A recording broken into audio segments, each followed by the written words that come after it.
Hello everybody, this is the YouTube character profile upload for Beth Sutherland. What you're about to listen to is 2 back-to-back character profiles. The first one we did when she was just Beth Tinker back 10 years ago, and it's fairly short, 20 minutes long or so. Check the description for the exact times. And then after that we got our brand new up-to-date character profile of Beth, which we just recorded recently following her recent exit. So this is a couple of hours or so of full-on Beth Sutherland, everything you could possibly want to know about her and more. Enjoy! It's character profile time, probably just a short one this week because we're doing a character that's only been in the show for a few years. Wow, has it really been a few years already? I feel like she's a new character. Well, I know, I was quite surprised when I saw when she first joined, but I mean, we're talking about Beth Tinker today, who's been in a small part of the Scylla storyline. When did we start doing our podcast? We started doing the podcast in summer 2012. Okay. But she's although she's been in it kind of since 2011, it's really been early 2012 that she's been a main character. Beth was born on the 21st of November 1974. Also got a birthday coming up soon. Oh, and a big one. Ah, yeah, it is, isn't it? Yeah. She's got a sister, Arlene. I don't think I know anything about her. She is, of course, a mum to Craig, who was born in 1998. And Beth made her first appearance on the show on the 5th of August 2011, although that was only for a couple of episodes. And then she came back again, I think it was like the 30th of December that year. And it was from that point onwards that she was a main character. She's been in coming up close to 300 episodes of the show so far. And she is played by Lisa George. And Lisa had previously played a couple of characters in Coronation Street before, as seems to be the trend for quite a few characters. She was first a nurse colleague of Martin. It's like being in Doctor Who, isn't it? Yes. She was first a nurse colleague of Martin Platt in 1997, and then a family liaison officer after Tommy Harris was murdered in 2005. I would love to see her do that, because I can't believe I couldn't take her seriously. I know, I can't remember her at all. I imagine she had different hair. She probably did. Well, I've seen some pictures of Lisa George not dressed as Beth, and she does scrub up quite nicely, actually. Right, Gemma's going to do a quick Googling research for herself while I carry on talking. She'd also been in a KFC ad as well before joining Coronation Street, and which was banned because it featured her and a load of other women singing with their mouths full. Well, ban it. Yeah, probably it was too gross. I don't remember that at all, but again, I'd be interested in seeing that. I don't know whether it's there on YouTube. Lisa was touring nursing homes in Glasgow with a musical act in 2011 when she was asked... Bothering pensioners. Exactly, when she was asked to audition for the role for Beth. What, to get rid of her? What? To get rid of her. Why? Could you go away and audition? Yeah. Here's an idea. Yeah.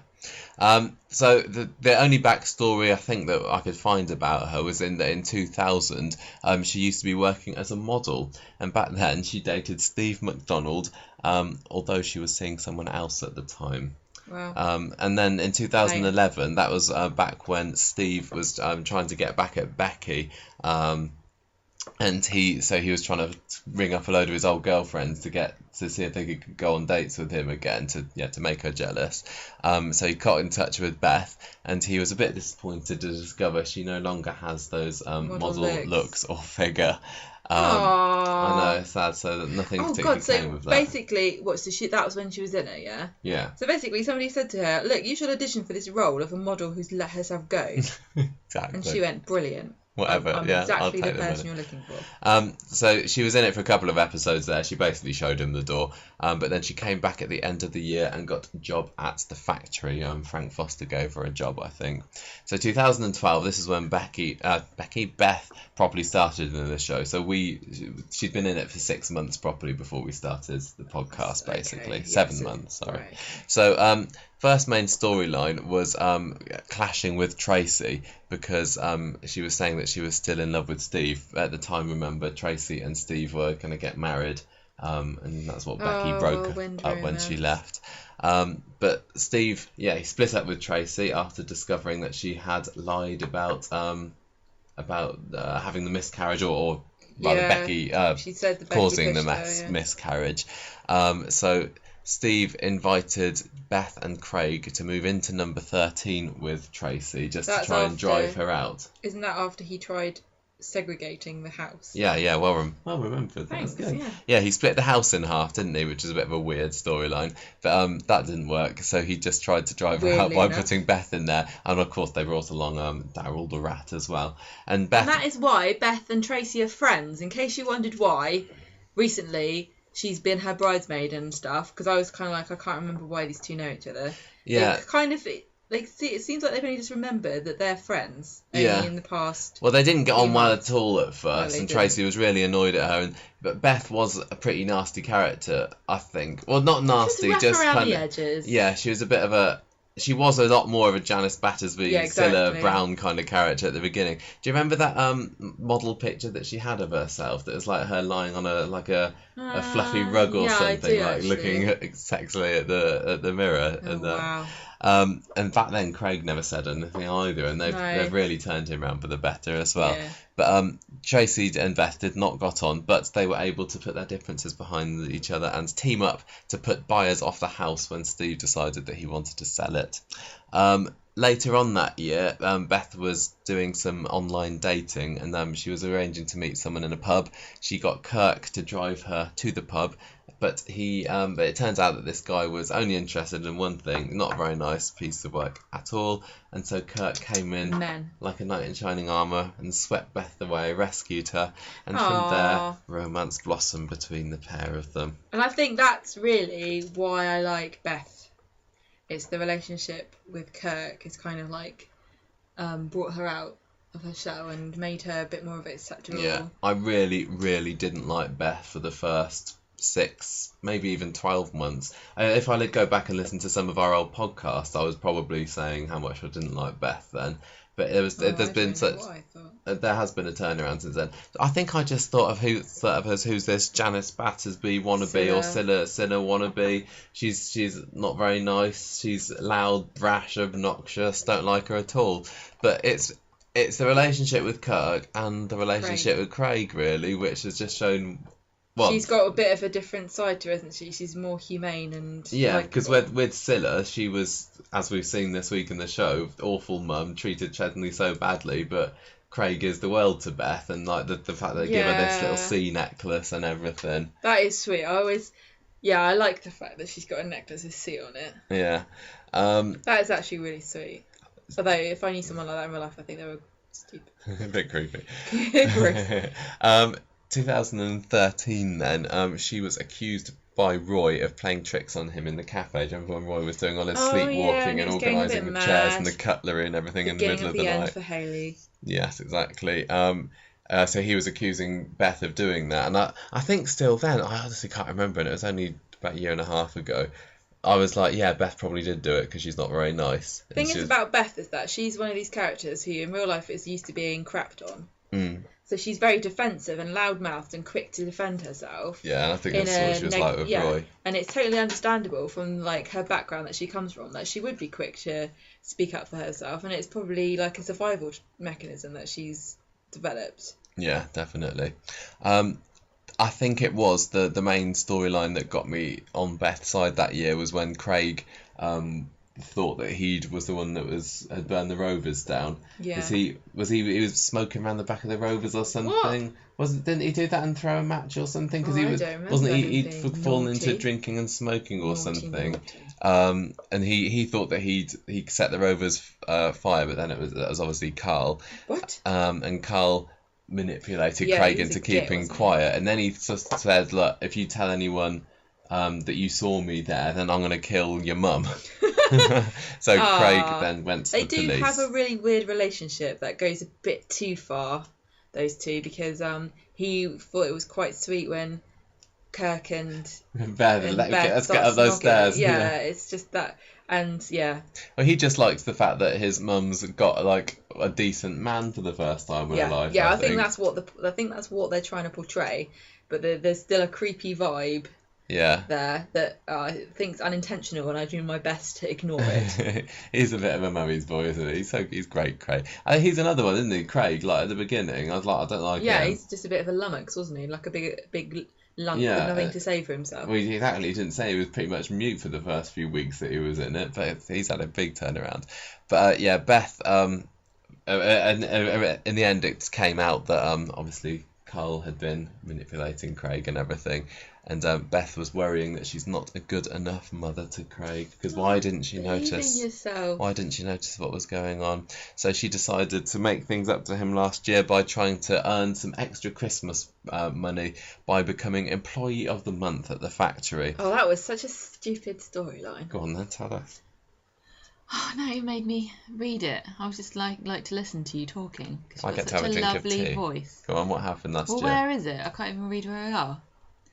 Well, yeah, wasn't it to do with how many pieces of knickers or something that you'd sewn in a month or something? Yeah. And so she gets Sinead to help her with the sewing, and then Kirk finds out and he gets annoyed because he's very honest and he doesn't like the idea of lying, even though it was for a good cause. And that's why Sinead is working at the factory now, isn't it? Because it turns out hired. she's a sewing whiz. She's so great at it.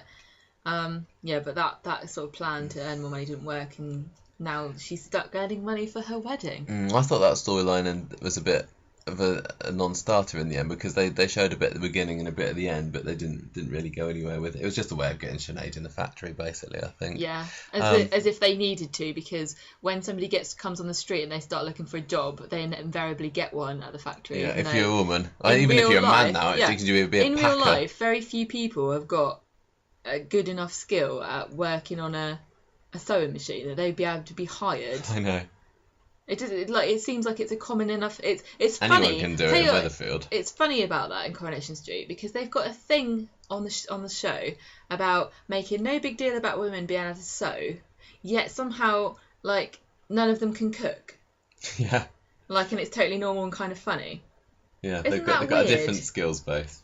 It's very industrial up north, isn't it? It is, and that's where all the factories is. Industrial Revolution up north. 2014. So what has happened to Beth this year? Well, this year has been been the year of the Tinkers, hasn't it? She's always been a side character, I think. Yes, I think that's fine with me. That's okay. I don't need her to be a main character. But they have been in it more since they've moved into number 5. Yes. Well, she was fired from the factory, wasn't she? Yeah.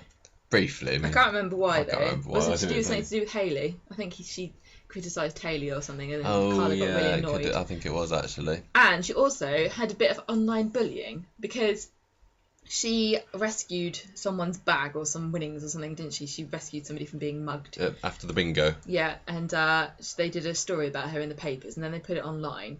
And then all the trolls came out from under their bridges and started making horrible comments about her photo and how she had spaniel boobs. Or something like that. And so she decided that the only thing for it was to prove them wrong by getting a boob job. But she had a last minute change of heart, as we thought and hoped she would. She gets a reward, didn't she, from helping this woman with the bingo, and that's why she had all the money to go off and get a boob job. Yeah. And she spent that all, because it would have come in handy, and we kept telling her to save it up to get married to Kirk. Yeah, because they actually got kind of proposed. They actually got kind of engaged, but drunkenly engaged earlier in the year, didn't they? Yeah, and we forgotten about. We were the only ones that remembered. Yeah. And we were waiting to be invited to the wedding, but it turned out that he had to propose again. Yeah, which is what's just happened recently. He tried in a number of unsuccessful ways to propose to her. In the end, it was the wedding ring was in the engagement ring was in the bin, wasn't it? She threw it away. She put it in a kebab. Yeah, he put it in a kebab for her. She threw it away and they had to read through the bins. Because she wanted to be thin. Yeah. I've been there. I know how that feels. The other thing was, all this money that she won on the bingo, she spent on a holiday, didn't she? Yes. For them all to go on holiday. Yes. She should have had a destination wedding. So the recent thing that's been happening with Beth then is this wedding preparations, and I just know what's I just realised what's going to happen. She wanted to go up against Tracy because Tracy had organised this mega wedding which she and Rob could afford, but Beth if it's good enough for her, it's good enough for me. But obviously there was no way that they could afford it. They were tiring themselves out working too hard to earn the money, and so Sinead has organised for them to have a shabby chic wedding. Now I think she's bridesmaid to Tracy, isn't she? She was bridesmaid at Beth, Tracy's wedding. I think that she's going to get some of Tracy's hand-me-downs. She's going to buy some of Tracy's things off her for a wedding cheap, like the £300 worth of candle lights. You think? Because Tracy's desperate for money, and Beth's desperate for things. Wedding things. I don't know. All I know is they filmed the wedding this week. because there were some Did pictures they? in the paper about it. Have you seen her dress? Yes. Is it nice? I- Was what's her face from The Vicar of Dibley, her sister or No. her mum, like I think she should be? No, well, no, I don't know. Literally, I obviously tried to avoid it, but I did see a picture of Beth in her dress. But I would love it if her family did come.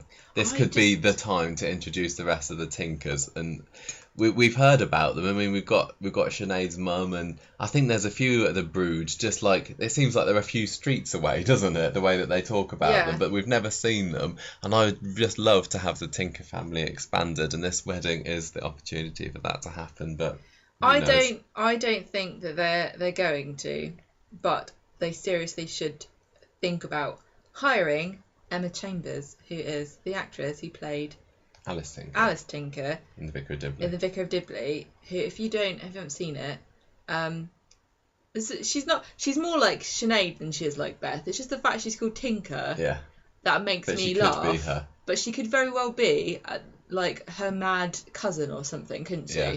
It would be. Although it was obviously not going to happen now, but if I was in charge of Coronation Street, I would be on the phone to Emma Chambers' agent right now. Another reason I'd like to see more Tinkers is just because I still want them to do more with Sinead. I like the character, but really, she's not done anything this year, has she? She's worn a dress that wasn't suitable for her. She's stupid. She was the one that kind of discovered about Scylla's osteoporosis.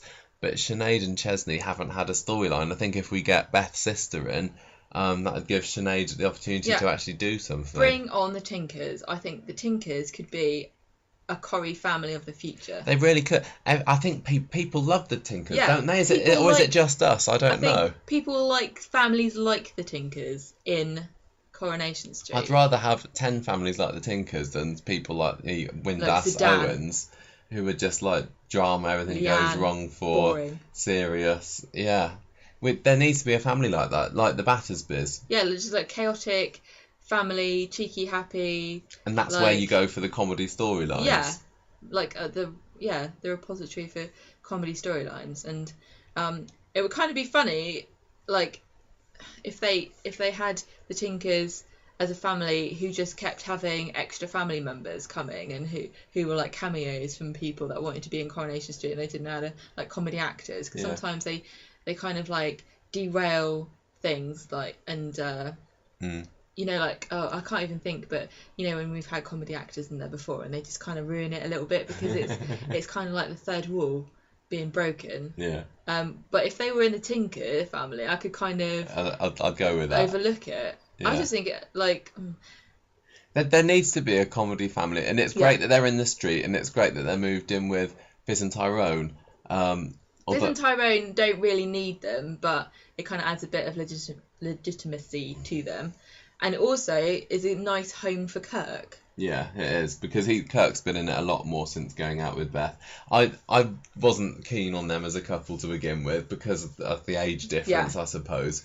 But actually they are really sweet. With Julie and everything. Yeah, exactly. But they are really sweet together, and there's, I guess Kirk is the nice kind of bridge between them and Craig as well, because they get on and they play their Xbox and whatever together. They're just such a nice, cool, sweet family unit, and it seems completely accidental that they've managed to like craft this cool little perfect Corrie family. They just need to know what they've got. I don't think they've realised how good, much better they could be. Yeah. If they gave them a bit more bigger storylines. Yeah. Yeah. Bit more bigger. Bit bigger.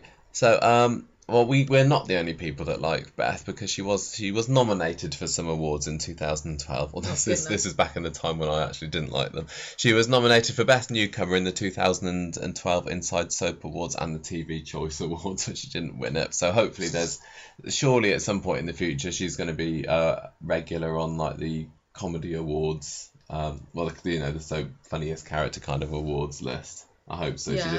But it still needs to be a bit of a bigger character.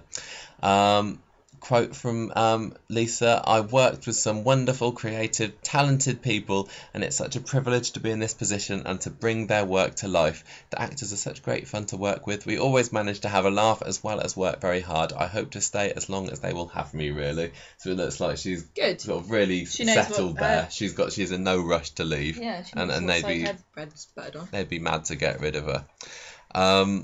I don't want them to go crazy and put her in it too much and give her serious storylines. But I want her to be like a long-term peripheral character like Norris or Rita.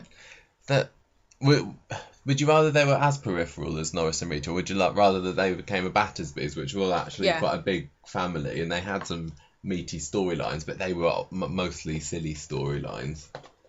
I like silly storylines. Because Rita and Norris particularly doesn't really have their own storyline. I mean, they're desperately trying to give Norris a storyline at the moment with this package thing, which I've completely lost interest in. I used to want to know what this package is, but I don't care anymore.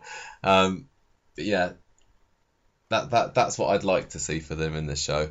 I'm just so glad that they've moved her away from the Scylla wannabe character and given her her own personality. And it was good to see them interacting as well. I think they kind of had to with these last few weeks. There was a quote from Lisa, I can't remember when this was, maybe this was right at the beginning, about Beth and Scylla. She said, "I don't want Beth to be like Scylla at all. I admit that I do look a bit like her, and I have been compared to her in the past when I've done other things like Panto, but I don't think Beth is as callous as Scylla was. Scylla didn't care for her kids, and Beth is really soft." Very true. Yeah, that is the difference. That's why we like her. That is why we like Beth. So there we go. Anything more to say about Beth? She's a good, brassy, Corrie babe. Yeah, real potential I think she's got for the show, and I hope we get to see a lot more of her in the future. Definitely. Hello everyone, welcome to today's bonus episode. It's Beth Sutherland. It's a character profile. Yes. Revisit. She's left ages ago. Well, how long did she go? Beginning of September, end of August, was it? But we've had a bit of a busy September conversation streetwise, and we have had to take our time to get around to doing the character profile of her. But we've reached there at last, and it is the week of lovely Lisa George's birthday as well, so our gift to her is a profile of her. The second one, that is, because we did profile Beth back on the podcast in episode 122, quite a while ago. How long was that? 10 years? I think it was about 10 years ago, round about now actually, where we had a look at Beth, who had only been in the show for a couple of years at that point. She'd been in for 300 episodes. Now she's ended with 988. So you can kind of tell the drop-off in appearances, can't you? And I know Lisa George has had various reasons why she's not been able to be in the show too much. But yeah, I'm kind of a bit sad for her that she's not quite reached the 1,000 mark. But you never know, a return could be on the cards one of these days. I know, it was always really tempting to want to end on an anniversary or a special number of episodes, but that's not really. I wonder whether anybody really does care or not. Like, it probably just like passing. Oh, it would have been cool if, but I don't think she's not in the 1,000 club. They probably think they'll have a party for all the cast members that make it into 1,000 episodes, and there's also one for like people who make it to 5,000 episodes, and only Bill Roach is invited. Well, I can't remember how long he's done now. But Coripedia do that thing where they say characters reach 1,000 episodes, don't they? Beth will not make it into not there. At the moment. Unless she has a return. Anyway, look, let's not be down on Beth at the moment. We had to celebrate the character of Beth Tinker and have a look over what she's been doing in the years since we profiled her last. Picking up from where we got to before, late 2014, all that seemed to happen towards the end of the year, from what I could find, is that Beth decided on her 80s themed wedding to Kirk. She decided she wanted to dress up as Madonna. Kirk was it Adamant, I think, and Chesney was the best man. I can't remember who Chesney dressed up as, but the wedding took place in January. What are your memories and kind of thoughts on Beth and Kirk's wedding, you know, compared to Corrie, the normal Corrie wedding that we're used to seeing? I think, was this not the beginning of like the tedium of continual fancy dress parties on Coronation I don't know whether it was the beginning of it, but it certainly tied into it. There was an awful lot of fancy dress around that era, I remember. It just felt like, I don't know, somebody in the props or the wardrobe department had a side business and they were just getting rid of all these costumes. And after a while, it didn't feel like a real wedding. It felt like a sort of soap wedding because it was a themed wedding. And I'm not being mean to anybody who has a themed wedding. It's just because on Coronation Street, it just that's what it was like. It's like, here's another fancy dress episode. I think that, you know, Kirk getting married, Kirk the special character of Coronation Street. I can imagine people behind the scenes at Corrie going, "Oh, it's Kirk getting married. What crazy party can he have for his wedding?" I thought you said, "What crazy farting." So and then this idea came. I mean, I guess, is Beth the sort of person that would like that sort of thing? I'm not really sure. Beth always has quite interesting earrings, and she does like to sew. We never really saw flamboyancy from her in general, but she's married to Kirk, so yeah.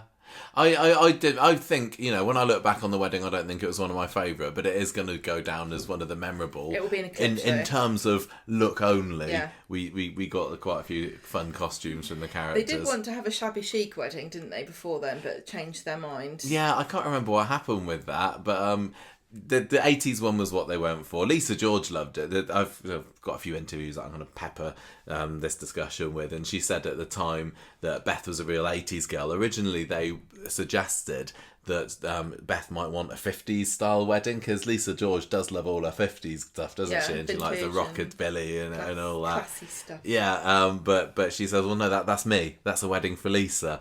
I think that Beth, as a girl who lived through the 80s, would have totally gone for that, and that makes sense to me.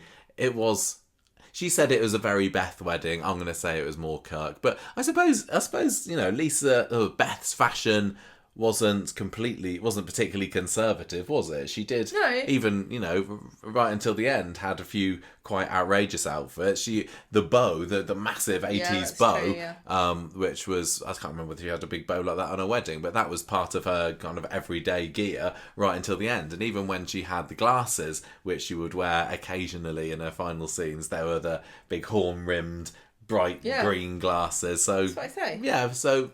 But maybe she's not Toya. Little on the flamboyant side. She is not Toya when it comes to fashion. That's absolutely true. More dramas for Beth not long after the wedding, though, because this is when the Underworld minibus crash happened, and Agnes, Sinead's gran, comes to stay because Sinead's laid up. She has a bad back for a while, doesn't she? And that leads to conflict between her and Beth, but that's more of Sinead's story than Beth's, really. There's also a funny... I think a lot of what we're going to go through for these stories, my kind of takeaway from the research here is that Beth was very much a peripheral character, which is what you wanted her to be, and there weren't very many... In fact, I'm going to say there weren't really any at all big Beth-centric storylines in this past decade, were there? No, and the trouble with eccentric characters like Beth was for a bit of time, I don't think she ended up being particularly eccentric, is that you can't really create stories around them because they have to become straight men in their own stories. Like you can see from what happened to Mary. Mary was very whimsical. Then she had the story with Jude, and you're finding, you know, and revealing her secret about having a child so young with somebody that she didn't want to have a child with, and that kind of changed her character, maybe temporarily, I guess, into just a normal, boring, straight soap character. And she's come out of it the other side. Yeah, now, she has a bit, but this is the trouble. It's not like the thing about a soap is you can't suspend the whole genre to make a quirky character the central person. It can't be like, you know, I'm trying to think of like Fleabag or Miranda or something. It's got to be, you can't have a weird quirky character take centre stage, because that's just not how soaps work, because it becomes surreal and odd.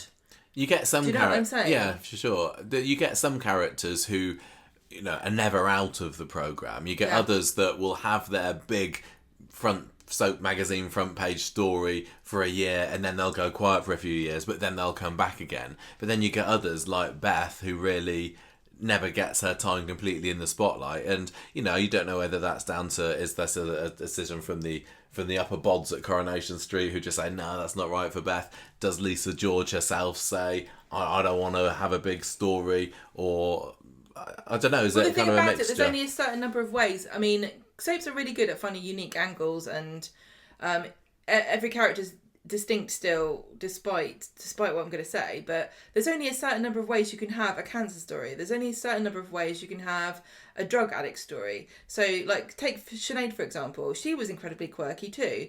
She had cancer, and, you know, a lot of that was... it was a story about a woman who had cancer. And then that was, I'm going to say, probably Lisa George's or Beth Sutherland, Tinker, whatever we're calling her biggest story but she was even just a supporting role in that. Yeah, but again, they do a really good job of maintaining some of what makes these characters unique, but I can't... do you know what I'm saying? Yeah, like, I think it's also partly these to peripheral do... characters can't really be centre stage characters. Well, I think it depends who you're paired up with as well, because if you put Beth in a big story, and I really do rate Lisa George's acting. I think she's cracking, but then that would also mean having Kirk as a forefront kind of character, and I can't. I could imagine Beth being a main player in a storyline, but I just cannot see Kirk in a serious storyline when that's going to be, you know, in contention for awards. And so if Kirk couldn't be it, then it just takes Beth so doesn't much. Either. It's so delicate and difficult, and they don't have time to do it. I think that if Coronation Street was still 2 episodes a week, maybe they could do something where they had, you know, a story where Kirk was, I don't know, given Alzheimer's or something. You know what I mean? God. Without him changing from being Kirk into just, I am the character of this story that's an issue story. You know, think about something like Forrest Gump. Forrest Gump was a horrible film, but it was also it's brilliant. a film that's tragic and comedic, wasn't it? Yeah. And the character never changed his personality throughout because they had time to write it that way. You can't have a story like that with Kirk because they couldn't... I never really thought of Kirk as being the Forrest Gump of Coronation Street, He but I is. can totally see it now. Sitting on a bench, eating his chocolate, picking up feathers off the floors. But he'd be like, Mum always said life is like a box of chocolates and I always get the coffee ones. Yeah. I don't know. Anyway. Well, anyway, as I not say, about it has led to Beth mostly being given really short, couple of episode long stories. So, for example, there's one back in early 2015 where she worries that Craig is sleepwalking because he's leaving the house in the middle of the night. Set fire to anything. But it turns out that he's just become the next Banksia Weatherfield by making this memorial mural to Maddie after she gets blown up, and Beth's like, oh, I'm so proud of your son. So that's something that Beth does, but is it a big Beth story? No. When he inevitably gets kicked out of the force for being useless, I think we should bring back Craig being an artist. I think that she should say, stuff your job then, and then just graffiti the walls of the police station. Yeah. There's like pork scratchings on the side. That's a reference to tonight's episode. I think that maybe he could have a project where he gets down with the kids and goes and does a bit of graffiti They could open up the Weatherfield graffiti wall, and this could be the community outreach project by Weatherfield Police Station, and Craig could be like the really cool guy, I can really just cool imagine, copper who's saying, "Here's how you do graffiti, kids." He definitely seems like the type to earnestly explain to children, don't do drugs or smoke. Yeah. Yeah. But I just, in another aside, I really wish there was a character that was creative who kind of made their money from some kind of creative business, but there's nobody like that. The last one we had was Nina. I'll just say Nina, but what's happened to her? She's fallen off a cliff, hasn't she? Drew on a bunch of spoons and gave up.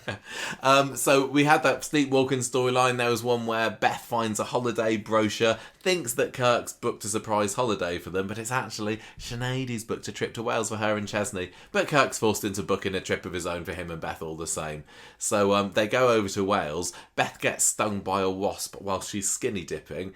And then when she's trying to make a herbal remedy recommended by a monk in training that they discover in the woods, yes, that's right. There's loads of them in Wales. That just gives her a rash as well. So it's just comedy stuff.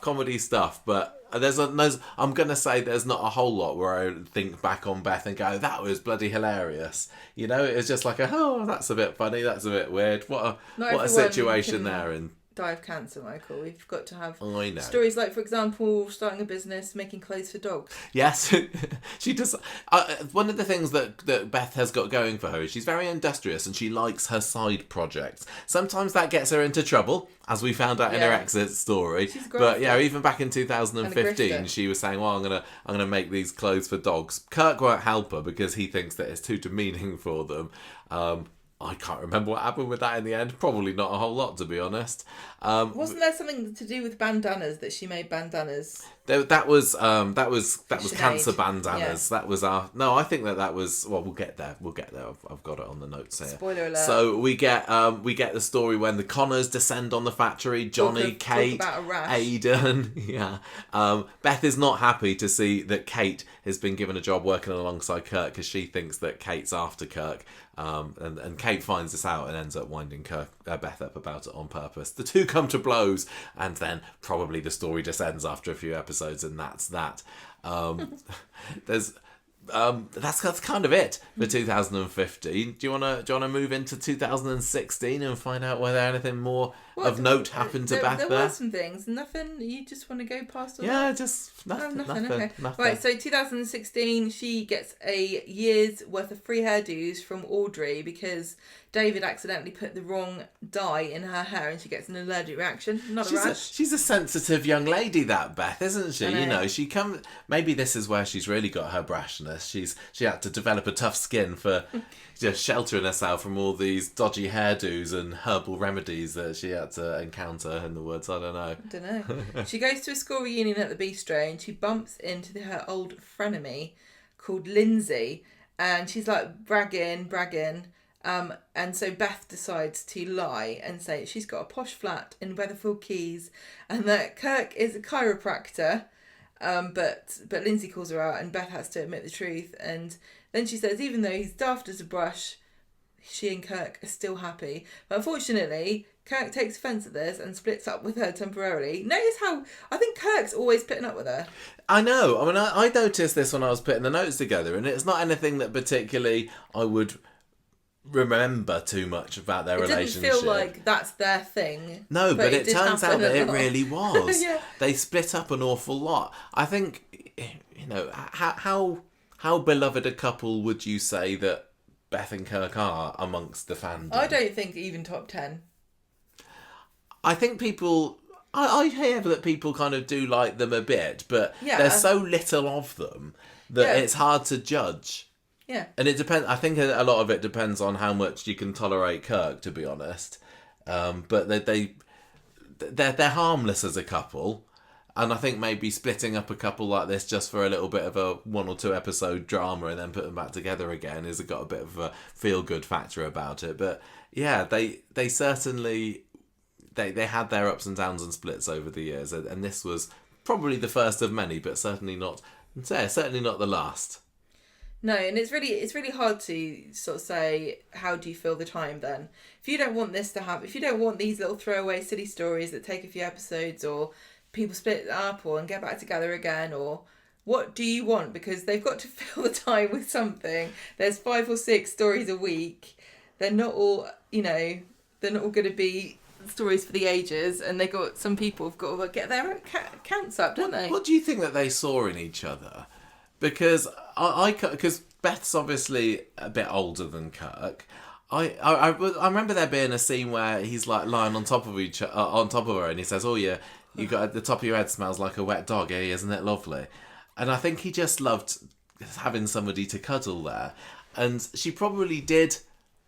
She's got a really maternal streak to her. We saw that from how much she adored being Craig's mum.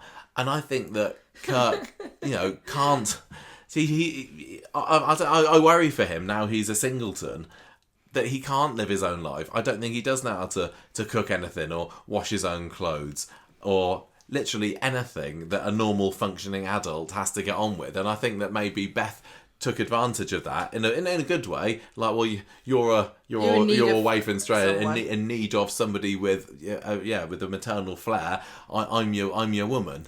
If I was writing a line for Kirk about how, or like some script about Kirk and how he's coping with Beth, I'd have him say something like, "Oh, when Beth moved out, I didn't really know what to do, and I forgot.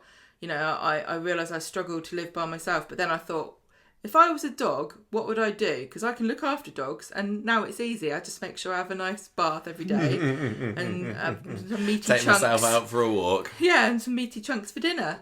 This could be the making of Kirk now that he's forced to struggle on his own.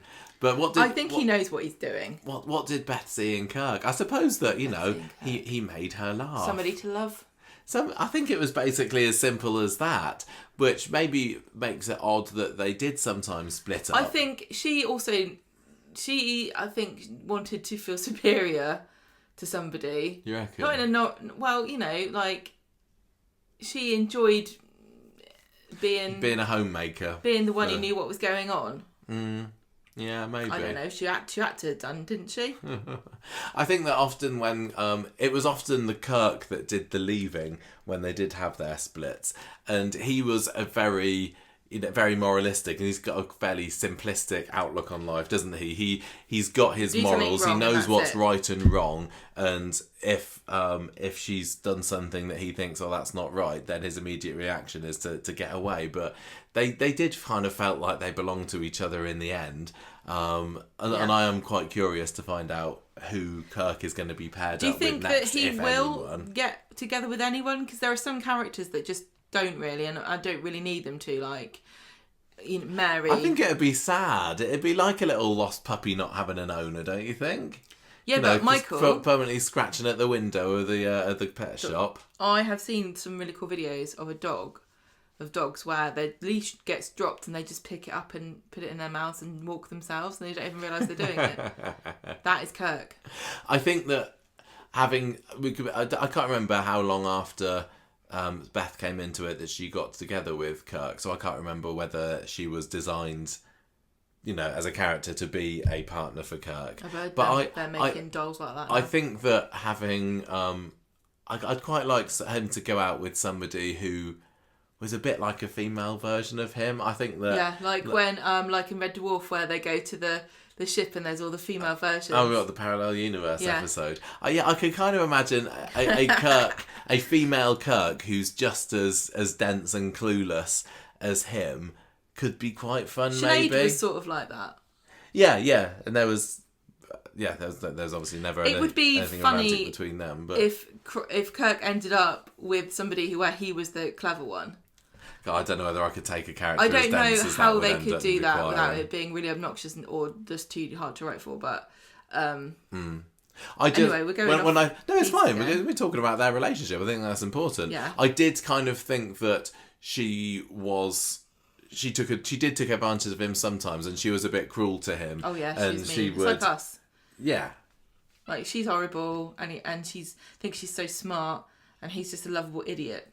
She would be a Kirky, and I can imagine her dragging him round by his ear or something. Offended, I know that's the way it is, isn't it?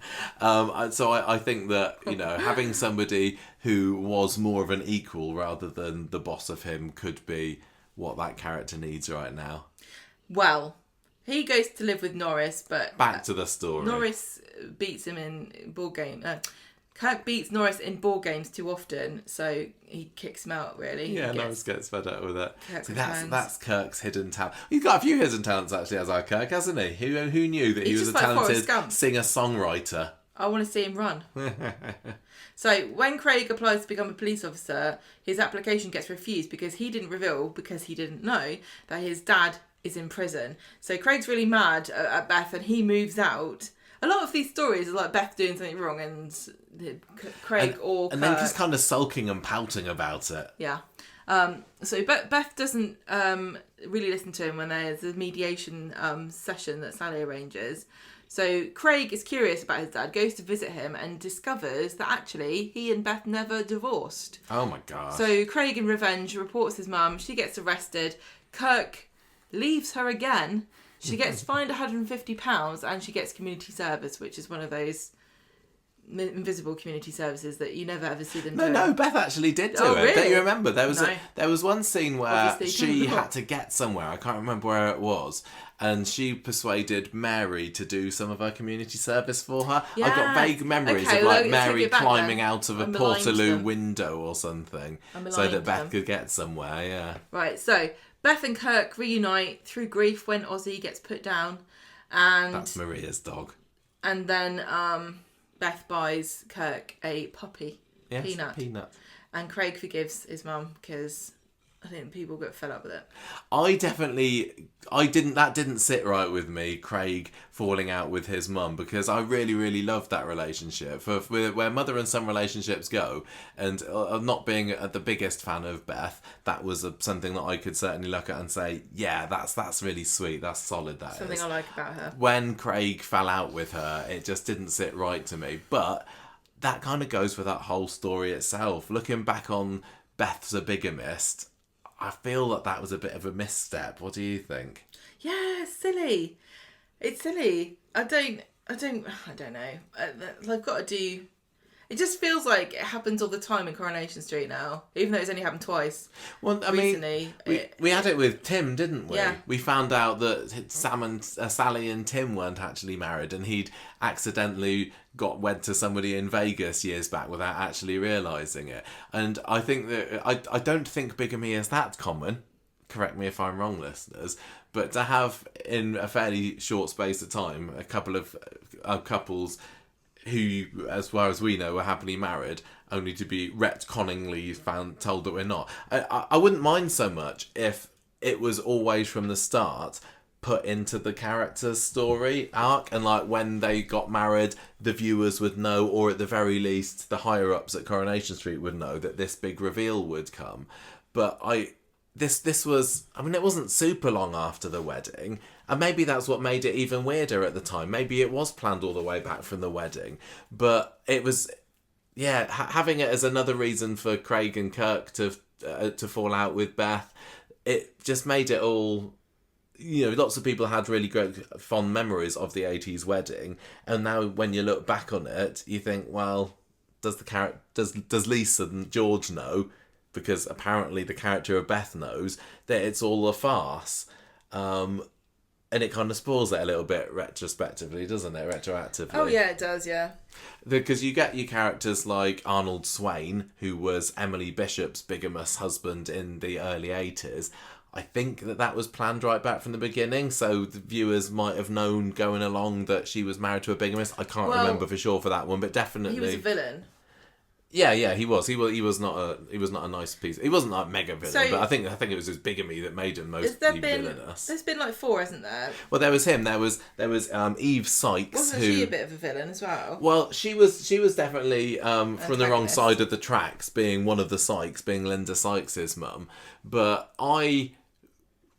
having watched that storyline again recently, obviously I knew in my head that she was married to this other guy while still marrying Fred. But the Fred wedding was still quite nice, and I did appreciate their relationship. So when the actress left, and the storyline leading up to it was, surprise, I'm a bigamist, I was like, oh, really? I don't know. I think at the time it seems like it came out of nowhere. This is what I'm getting not at sure. here.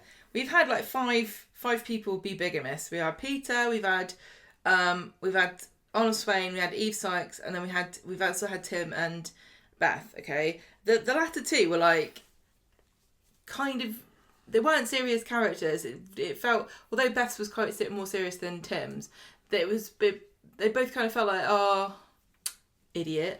The thing Rather with Beth's and Tim's, it's a bit like, what should we do with the characters now? Should we just have one of them say? Should we just say that one of them's a bigamist? Yeah, that sounds good. That'll keep the drama going for a couple of weeks. Whereas the other ones, at least it felt, for Eve, it facilitated her exit storyline. Same with Arnold Swain. Not that he was in it for too long. Well, Eve wasn't either. And obviously Peter, I think that was Corrie's biggest and most successful bigamy storyline, because you saw it him. happen, yeah. He was supposed to be at Shelley's sister's funeral while also marrying Lucy at the same time. And when he was doing it, it kind of made sense what he was thinking, even though it was a stupid decision.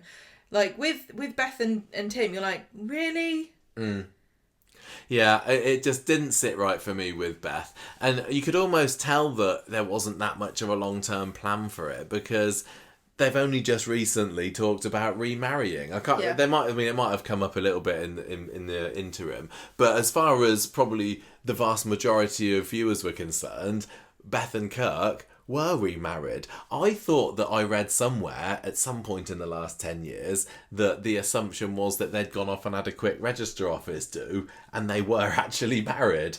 You know, in the show, we just didn't see it again because they were like, never mind about that. We just wanted to cause a bit of drama to say that she was a bigamist, but it's all okay now. Yeah, it's a bit of a mess. Yeah, it really, really was. But it is strange that we're supposed to buy how completely head over heels with each other they are, but it took them 10 years to almost get married again. Now, obviously, not everybody who is in love needs to get married or chooses that they need to get married, but why didn't they? I know, this is the thing. If you They're the sort of couple that would. If you care enough to want to get married in the first place, I don't understand why you wouldn't. Like, you either look, it doesn't matter. But the thing is, she even kept the name Sutherland, doesn't she? Yeah. So why not just? I know some people will say, "Oh, it's just a piece of paper." But if it was just a piece of paper, why didn't you do it? It was odd. I not the best move. I think it was for the character. It's such a big to do and expensive and. But I think they could have popped down the register office, and I would have thought Kirk would have wanted to as well. Know, or maybe we're supposed to just believe that Kirk has always been on edge, you know, thinking, well, I couldn't trust her then when I found out that she was secretly married to someone else, and I didn't realise it. Maybe I'm not gonna commit because I don't want to, you know, risk getting my heart broken again, or I don't want to lose out on the chance of a quick exit if. It turns out she's harbouring some other dark secrets. It's a bit of a deal breaker. So Peanut was the pet that arrived on the street in late 2016. Kirk still has kept Peanut now, hasn't he? He's still on the street. I think he's probably got a good, could have a good 5 years left in him at this point. Pets on Corrie just feel like a mistake now. They feel even less important than they did. Yeah, back in the 60s, 70s, 80s, when there weren't a whole lot of them. Who is it that's got that category for Best Pet? Inside Soap had Best Pet Awards this year. Inside Soap, are they trying to do what I hope they are, which is to encourage the pet ownership on Coronation Street? I don't know. I really don't know. I mean, having pets on set is difficult. Having your wranglers, having your the owners of the pets being there, they don't always do what they're told. It doesn't fit. Like, it feels like there's so many barriers to it, and it's such a faff because, you know, we even had Rover, who was Simon Gregson, who plays Steve. That was his real life dog, and so they brought the dog in. And for a while, that was a character in the show. Yeah, and we got to see Rover semi-regularly. Yeah, exactly. Rover now makes me presumably think that dead. Either there was some kind of policy change, or it was a much bigger, annoying deal than we ever realised that it is. We've been on set while dogs have been there, and it does seem like a bit of a faff. And the person who owns the dog is usually the one who owns many of the pets that appear because it's like a business. It's not like, oh, can you bring your dog in? I saw him down the park, that's cute. It's like there's a business person who owns many animals who are performing animals. And so when they come in, they bring all the pets. Well, that's what we saw. They bring quite a lot of pets, and it just seems like, who can be bothered? Of recent animals, I would say that Eccles was a fairly Eccles was the important last character. So star pet. But then you also had Cerberus, who wasn't, it wasn't oh wow, there's Cerberus. We've not seen him for a while. But Peanut, David the dog, even at the moment, once in a Blue Moon appearance. I want to know. We have done a pet. Ages ago we did a pet discussion, but there'd only be so much to say. Like, who can remember their favourite Peanut scene? I'm gonna say not too many people. Some people would say that scene where David tries to spread a bit of peanut-shaped happiness by throwing the bag of them at Gail, but wrong peanut. Yeah, I mean, I was just gonna say that usually in movies and stuff they use pedigree animals because they all look the same. Mm. So you can just get a bunch of golden retrievers that look the same. So that's why you don't get very many mongrels in shows. And I don't know if that's... I mean, because David, the dog, has got a different actor now. Yeah, David doesn't even Because look the same as he used to. I was watching it the other day and went, yeah, he looks really different, that dog. Doesn't look like David. I just don't know. I think it's a shame that they can't have pets in it more. Mm. But because pets are such a huge part of people's lives. I know that it's not a huge percentage of people that do have pets. But when you have a pet, it really should be quite a big part of your life, unless you're being abusive or... The thing with Beth and Kirk, neglectful. though, is we saw Hardly anything, next to nothing of their home life. Yeah. And I can't remember, like, it's coming up later in the notes, but... It's what? like Brian. Yeah, nothing. There's no set. When Kirk and Beth move into the flat that they have up until recently both been sharing together, which is the one above the kebab shop. I think that was 2018 maybe they moved into there.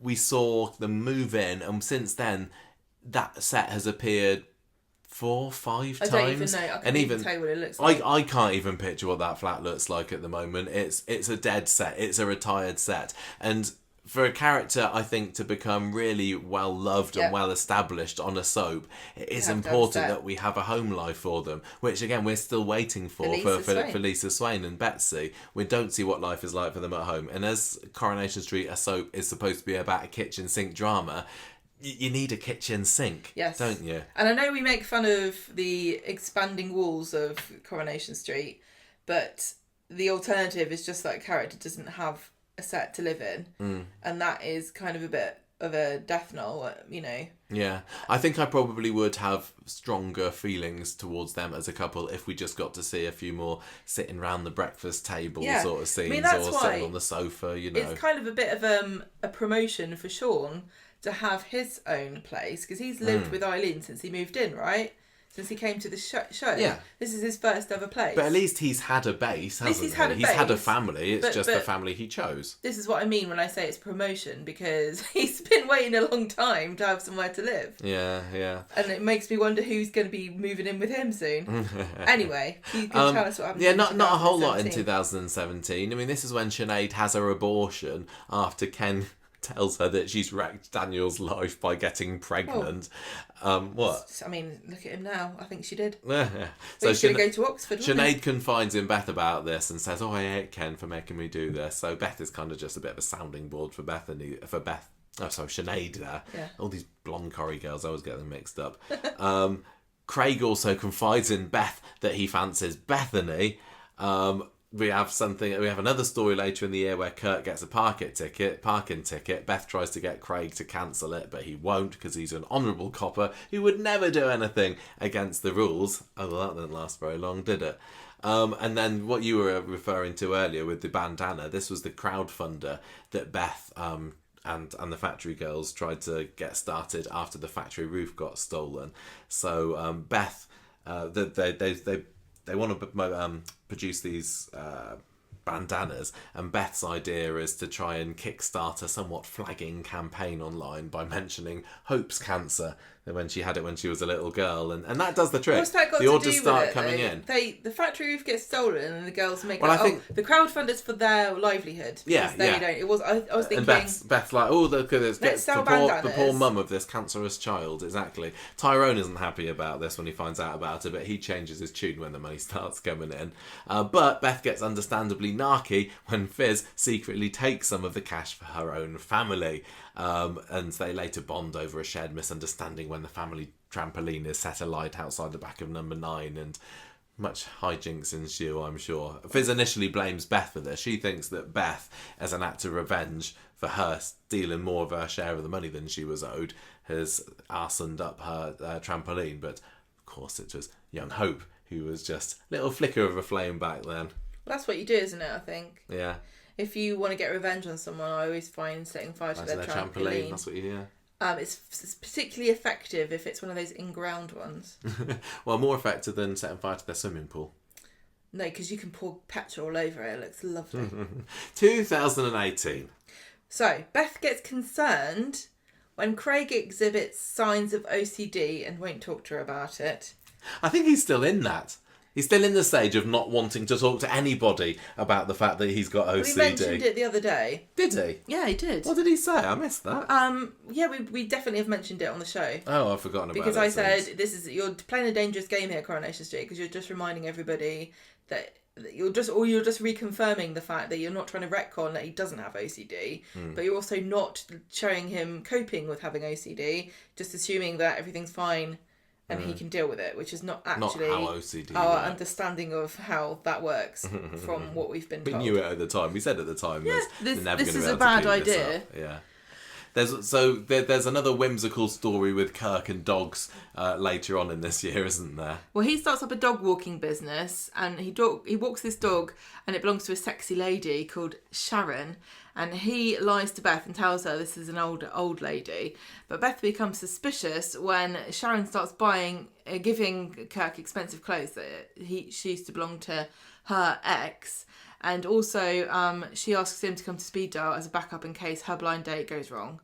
But this is a ruse because she just wants to get close to Kirk, and he falls for it when she pretends her date hasn't turned up and he has to comfort her.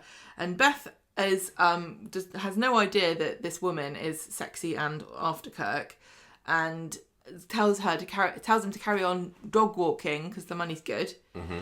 Then Sharon deliberately bumps into both of them, and Beth gets outraged and accuses Kirk of having an affair. And she's just about to kick him out, but Maria intervenes. So, yeah, that was, again, probably 2-3 episodes, probably. Little adventure for Beth and Kirk. Another almost falling out from them. Beth, I mean, there's been a few Corrie women in the past that have been convinced that everyone's out to get their man, haven't there? Stan, not the most eligible bachelor of Coronation Street. Hilda was always worried that someone was going to be poaching him, and Jack and Vera as well. Now, Vera did have a bit of a reason to be worried because Jack did stray occasionally up to Inkerman Street. But yeah, I suppose that is a bit of a trope to have women who have got very undesirable husbands, to many women, traditionally undesirable, be fiercely protective over them. Yeah. I don't know anyone like this, but I know that people get like this, don't they? They get jealous. Yeah. And think that people are. Do you get that? Not in. What? Me I'm also very generally undesirable chap. Do you have some? Do you have a sort of get a bit of a tweak every time a woman looks at me and like, get away from my man? Leave him alone. You can't host a podcast with him. Or am I just so undesirable that you think, no, not even I desire he's safe. He's thanks, darling. I don't know, what, are you fishing for compliments or something? No, go on. I would scratch her eyes out. I'd fight to the death. I'd get my handbag and beat her to death with it because I could put a brick or two in there. I've got a massive handbag somewhere. I'll dig it out. Anyway, when Alia takes over the factory after Aidan leaves it to her, Carla gets Beth to exchange on her. What? Spy on her in exchange for 6 months free rent at the kebab shop flat. So Beth does her job and tries to make Alia seem incompetent. Well, how is that possible? Yeah. She goes in and changes on the computer an order and puts it like too high end. I think there were a few stories where Beth was a bit of a spy. She likes her. She just likes sticking her nose in, doesn't she? Yes. And I don't think she was. It's great. She didn't. Although she had some nice relationships with the other factory girls, I don't think it would take much for her to sell them up the river. Beth's morals are very interesting because she is genuinely out for herself. She will usually do the nice, she'll be a nice person generally, but she doesn't really care if something's morally wrong, does she? And that's the complete opposite of Kirk, because Kirk is very rigid in his morals.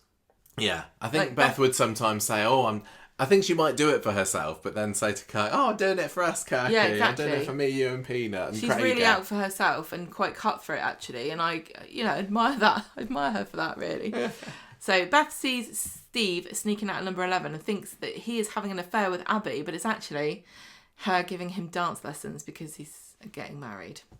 Then we have Sinead. I don't even remember who he's getting married to, but somebody important, I guess. Was it Tracy? Probably. Beth supports Sinead. She is diagnosed with cancer. She finds a clinic in Germany that's supposed to be able to help her, but costs too much money. So they decide to do a mugging, a staged mugging. This is Beth's idea. Beth's like, I know what we can do, how to make a bunch of money. We'll have a kebab ninja. So she gets Kirk and Chesney to stage a mugging out of Prima Donna, but then Sinead finds out and gives the money back to Dev. And then she dies, so... She's not dead yet. I know, but her cancer goes and she comes back well, again, if she had let them... it's the greater good, isn't it? She should have let them steal the money from the kebab shop. Dev today was telling Chesney that it have his back and do anything for him. That's true. So. You mentioned Aidan's death earlier in the suicide. I think that something else that was quite notable that year to do with Beth was her reaction to it, because we really enjoyed the episode where Aidan's found and seeing all the different reactions, and Beth was very much in the camp of, oh, he's so selfish. Yeah. And that was that's probably quite right for her character, because it was, although a very, a natural reaction to have, when lots of people will have it, can come across as being the nasty reaction, It's probably the least helpful thing to say when somebody's done that, because it doesn't. What does it do? It doesn't even really put people off. Yeah. Of doing it. It's not like it's a good preventative measure. It just makes people feel even worse. And that was almost Beth getting close to the, like we've talked about, Les Battersby, the antagonist that's the main character, the character voicing unpopular opinions. Yeah, character. exactly. Or rather, voicing opinions that are actually fairly popular, but that you're not supposed to admit to believing. Yes, that's the one. 2019. So Beth and Kirk's next harebrained scheme is to open a pub in their flat because they want to raise money for Sinead. But Kirk, they should have waited a year, and they would have been all the rage. I know. Lockdown pub in their pub flat, in the flat. Yeah, just like Daniel Brocklebank's one. So it was... just to be clear, that was totally a lockdown one. He didn't invite people to his flat. Oh no, not at all. No. He ends up, Kirk buys alcohol-free beer, so it all goes wrong. And I think that was the last time that we got to see this flat. Sad. Gets warmed in, never seen again. Warmed in? Yeah, that's what happens when you have a flat warming, isn't it? Sinead gives birth to baby Bertie by Cenarian at that point as well. So Auntie Beth is a proud auntie-in-law or whatever. I think, and that was really sweet. And Beth has been fiercely protective over Bertie, hasn't she? She's a family woman. Because she's not like the idea of Daniel sometimes getting close after Daniel split up with Sinead because he started fancying Bethany up. Well, no, he split up. He didn't split up with her. She died, but he started going after Bethany, and Beth for a spell didn't like Daniel having anything to do with Bertie at all, because he was the enemy in her book, and she was so fiercely family loyal. And it is a shame that she's not going to get to see a whole lot of her little Bertie growing up. I'm sure that we will hear about Bertie and Daniel going to visit Beth every now and then. But yeah, when who the actors doesn't want to be, he's got some time off. He'll be off in Norfolk. Yeah, exactly. Somewhere different to go, isn't it? So Carla plans to close Underworld that year. She's fed up. She doesn't want to work there anymore. She's back in charge again. Alia didn't last 5 minutes. She says, I'm going to start my life over again. I'm going to outsource the labour to Milton Keynes, which Beth finds out about, but she gets bribed to keep quiet about it. Exotic, faraway place where people work for very little money. Yeah. Factory girls find out about this, send Beth to Coventry when they find out that she knew all along, and yet again. So are they going to Milton Keynes or Coventry? Shut up. So Beth again thinking about herself in the drug over her colleagues.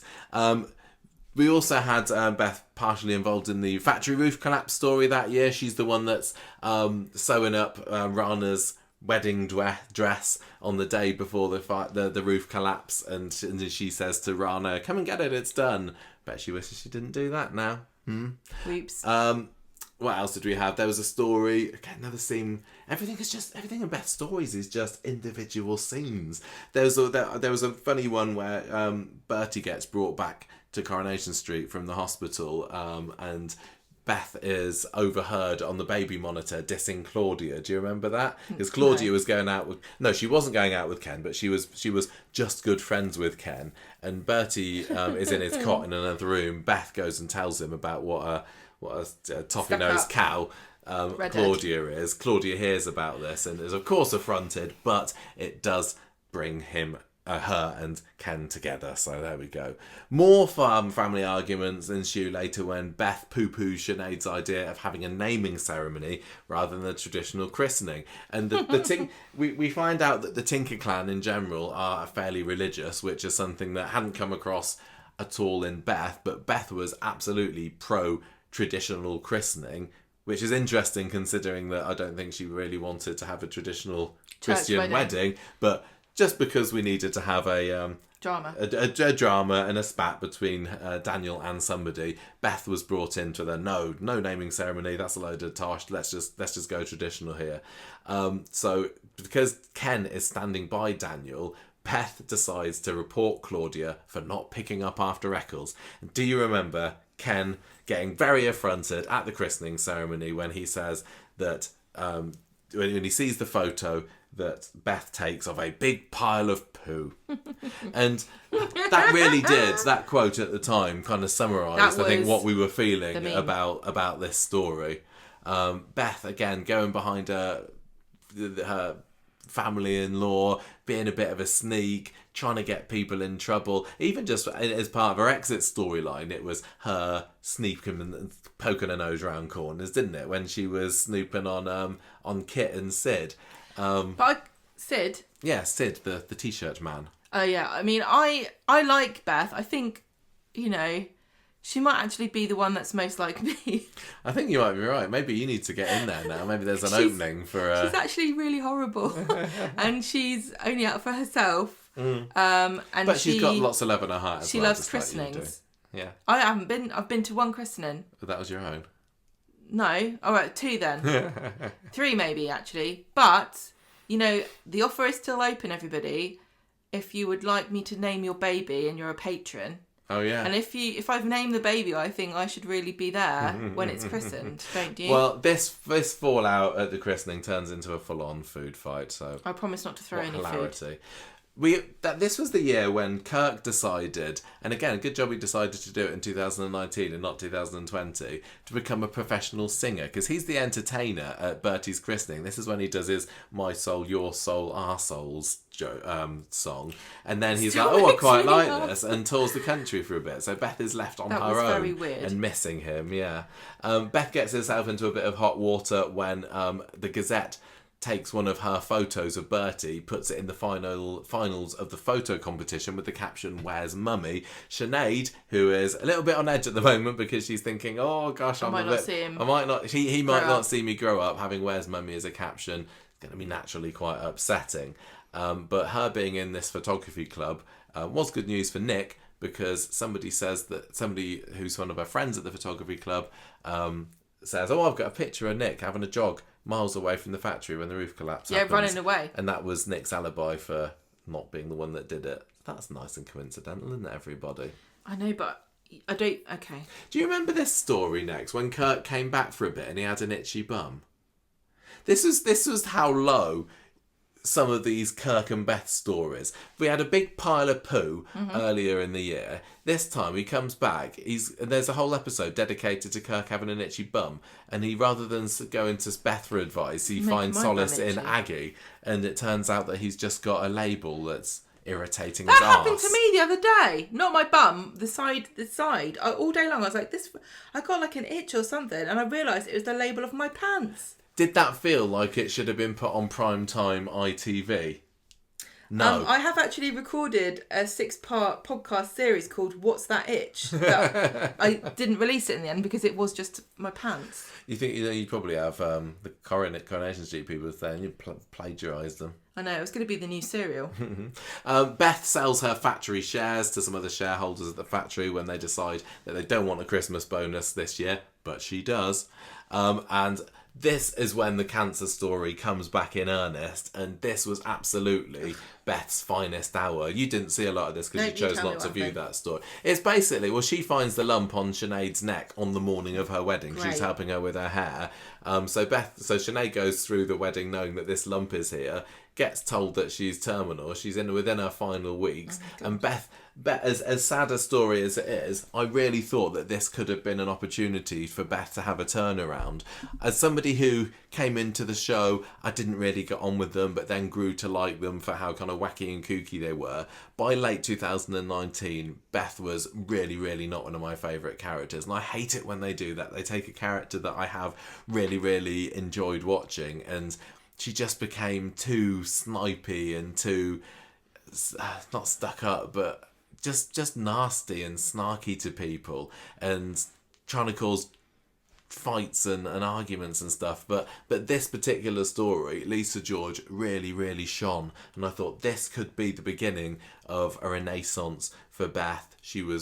There was none of the snark. Beth Naissance. Exactly. Well, I suppose there was a little bit because she's not too happy with Daniel when it turns out that he's snogging Bethany and the Gennell. That's very understandable. But for most of it, Lisa George was absolutely superb in this. I can't praise her performance more.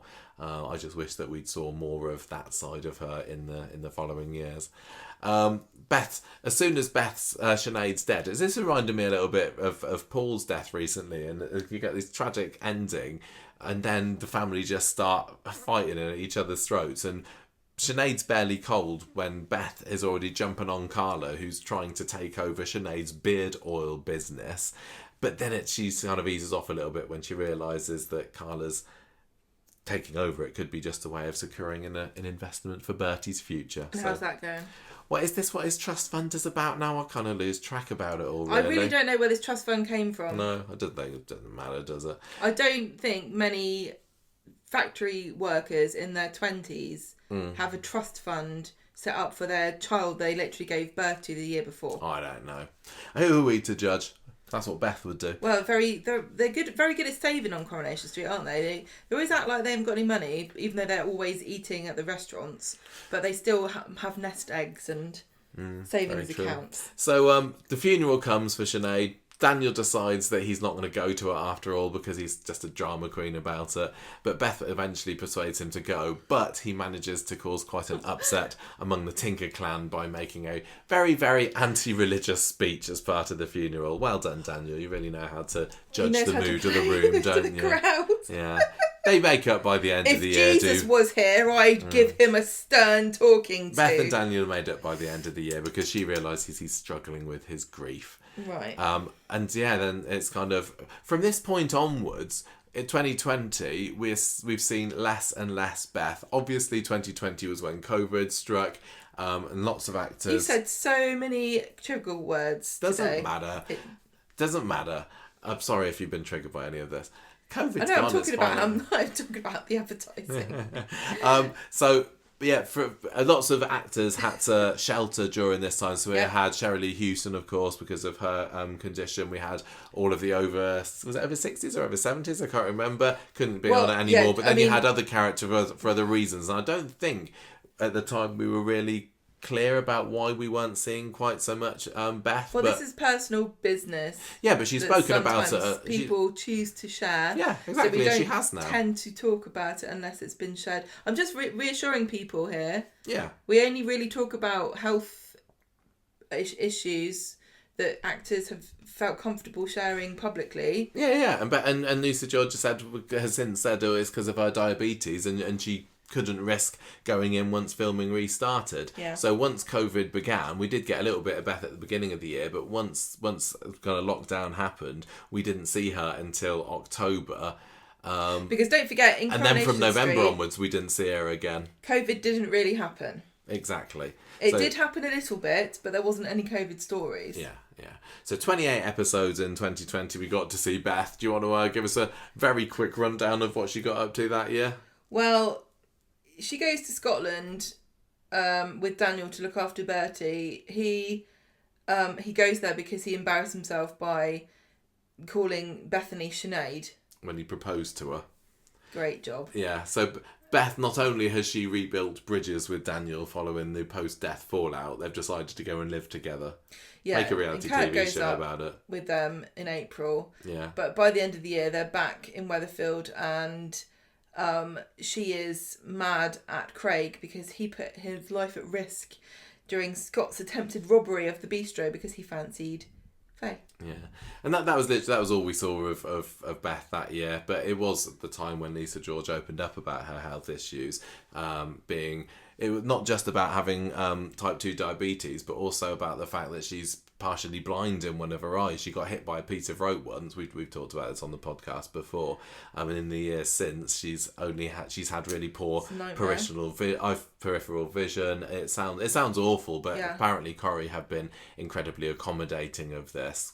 Lisa has said that Corrie's said, look, don't worry, we're going to help you with anything you need. She was worried about the night shoots because literally walking around, she sometimes can't see the edges of the pavement. But everyone at Corrie, I know, everyone at Corrie's been very, very helpful. There was also a time she's spoken about where she had to come down some stairs and she was like, I can't see these stairs. They were fake stairs. Can we think of a different way to the direction of the scene works? And the director was like, yeah, that's fine. So that's really nice to hear that despite this, what I imagine is quite debilitating at times condition, Corrie have been incredibly accommodating. When she said at the end that now she's gone, that this is one of the reasons why she wanted to leave Corrie, to try and experience some other things and try acting in some other projects, because there is a real possibility, she said, that she could go completely blind, and she wants to try a load of different things before she does. I mean, I hope that she doesn't, and it doesn't decline. Opportunities to do things. Yeah, absolutely. 2020 was also, again, related to her health issues. She decided that she wanted to do a little bit of keep fit in 2020. She's and so she did Dancing on Ice. That well-known Keep Fit programme. Yeah, she came fifth. And she had a couple of bumps and falls, but she did pretty well, actually, in the end. And then that brings us to 2021. Again, barely saw her at all. If you remember, early 2021 was when we went into the second lockdown. So Beth returned to the show briefly in the previous of October, but in 2021, 15 episodes was all we got from Beth between July and the end of the year. Out of all the adult regulars, Izzy was really the only character that we saw less than Beth. Izzy was in 12 episodes in that year. And the only thing I could really find from doing a bit of digging was that she did of note was try to get a promotion at Underworld, but then Carla says, look, Johnny, can you come back to Underworld for a bit and you can do some of the job. So this is the other thing. When I was looking through Corriepedia to do my research of Beth, and I was doing Control F and Beth on the page, and I was getting an awful lot of Bethany's on there that I was having to tap my way through. But yeah, Beth's definitely got a bit of ambition in her final years, doesn't she? Yeah. She wanted to be like the supervisor. She wanted a little bit more power. Yeah, she believed in herself and she wanted to do more. And I think she's gone on to take Fizz's job in Norfolk, so she obviously had something about her. Yeah. But again, in Underworld, because of Carla and all the nepotism that goes on there, unless you're related or shagging Carla, or you've done the job before, there's not really much opportunity, because there's the supervisor sometimes exists and sometimes doesn't. But it's the same people have been working there for like 20 years now, and you ain't going to get a look in if you're only been there for 10 years. I would be really interested to see how Beth is getting on as supervisor, because throughout all her ambition, she's never really struck me as management material, but I think that it's fair to say that she is a mighty fine sewer. We've seen her make custom outfits. I think that what she did for Rana's wedding dress was testament to that as well. I think I can't remember, but I'm imagining the story for her wedding was that she made her own 80s style outfit. She really was quite the seamstress. But then again, I mean, she's very good at bossing people about, and maybe that's all you need. A manager is about managing people, isn't it? Yeah. It's not necessarily about how good you are at sewing. Yeah. This is what happens though, isn't it? Without getting their back up too much, and I'm not sure how successful Beth is at that. People are good at their job, and then they get promoted, and then they end up in a different job than the one they're good at. 2022, we saw a bit more of Beth. I mean, she was in 64 episodes that year, but she was still only like the 62nd most featured character of the year. So it was a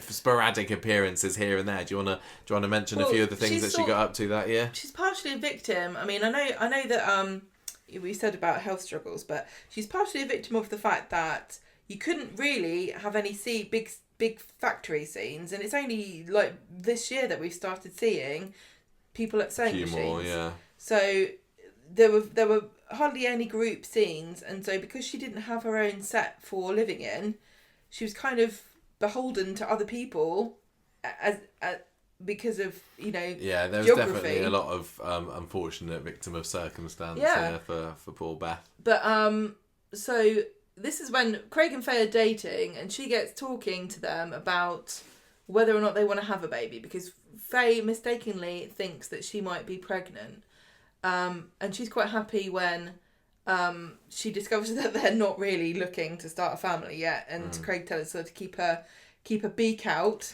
I think that's sage advice for Beth to take on for the rest of her life, because she did like a bit of goss, didn't she? Start a podcast about a fictional television show, and you can put your beak in wherever you like. So she's partially responsible for the witch hunt against Nikki, who's now got a job at a TA at the school. She tells everybody that Nikki, ex-sex worker, that she was once a client of Daniel's. No, she wasn't. Daniel was her client. Daniel's a client of hers. Yeah. She pushes Carla to promote Kirk into the made-up position of extra office administrator. That was a weird story. He gets a large order. He answers the phone and somehow manages to get a massive order put through. And he seems to have quite a charming phone personality that gets him lots. And this is also when, for some reason, Underworld had a whole marketing department that included Toya and Michael, who now don't work there anymore, or don't seem to. And it's only Sarah and Carla, and Sarah spends half her time flirting on the phone to Damon, and Carla just having breakdowns every now and then. At least they always need seamstresses, don't they? So Beth's okay, or she was okay. Yes. So Faye discovers that she's going through early menopause, and Beth asks Craig quite untactfully whether he's going to dump her, but he vows to stick with her, which was a big mistake. And also, if you thought that sounded like an interesting story, forget it, because Coronation Street doesn't care about that story. They did not do well with that story. They botched it. And again, this is one of these things where you think, that's a really unique and interesting story. Now, if you do it again, it's going to be ruined. But you didn't do it properly the first time. Why would it be ruined if they did? Well, because it's like the bigamy one. Like, here we go again. Okay. How many people realistically can we really say are going to go through early menopause in one street before you start testing the water? I don't think that we need to worry about that. I think the ship sailed on that one. Well, everyone's had everything. I don't think they've had a menopause story. No, I don't think they have. And it's definitely, at the time, coincidentally, Coronation Street did tap into something that was quite relevant without realising that's what they were doing, because Davina McCall had all that stuff, and it became a bit of a buzz thing for people to talk about their experiences, and Coronation Street really did not make any use of it whatsoever. No. Which I guess it was too late at that point, because they'd already moved on, and they're working in 8 weeks in advance, and that's just for the filming, let alone the scripts. What a missed opportunity. That's one of those things that it was such a small story, really. Yeah. Could have been bigger. But it really bugged me. I think because it was Faye, and I think by that point Coronation Street had decided we really don't know what we're doing with Faye. Let's throw her a bone with a bit of story, and then we'll stick her in prison for 9 months, so we don't have to think of any other scenes for her. Right, so she also gets annoyed when Bertie calls Daisy mummy. And then she sees this John Stape books come out, and she wants to get the goss out of it. And here's the goss. You can't even open it. Yeah, it's just a block of wood. As we have one in our possession. We do.